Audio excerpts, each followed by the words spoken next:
Leitura compartilhada de hoje, 1 Pedro capítulo 2, versos 18 até o verso 25. Escravos, sujeitem-se a seus senhores com todo respeito, não apenas aos bons e amáveis, mas também aos maus, porque é louvável que, por motivo de sua consciência para com Deus, alguém suporte aflições, sofrendo injustamente. Pois que vantagem há em suportar açoites recebidos por terem cometido o mal? Mas se vocês suportam o sofrimento por terem feito o bem, isso é louvável diante de Deus. Para isso vocês foram chamados, pois também Cristo sofreu no lugar de vocês, deixando o exemplo para que sigam os seus passos. Ele não cometeu pecado algum, e nenhum engano foi encontrado na sua boca. Quando insultado, não revidava. Quando sofria, não fazia ameaças, mas entregava-se àqueles que julgam com injustiça. E ele mesmo levou em seu corpo os nossos pecados sobre o madeiro, a fim de que morrêssemos para os pecados e vivêssemos para a justiça.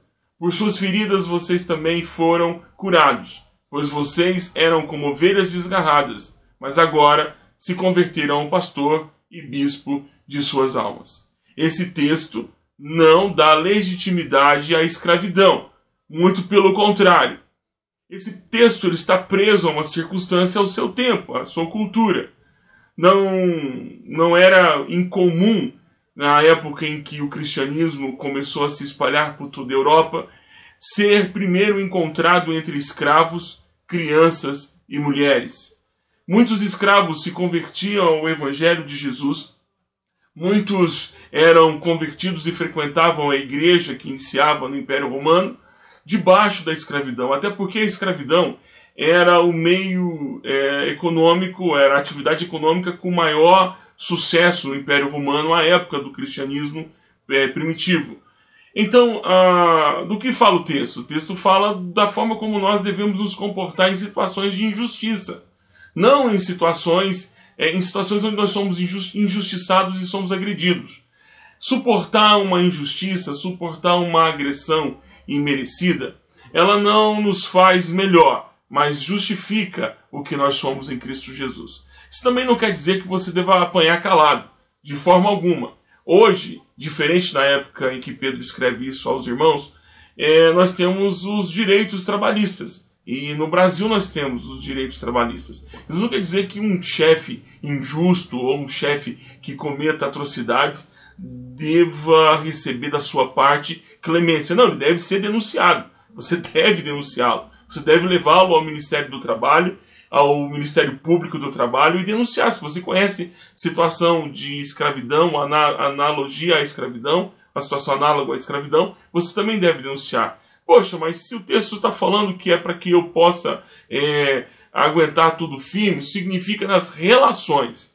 Nem sempre o seu chefe está agindo fora da lei, mas ele está agindo com excesso.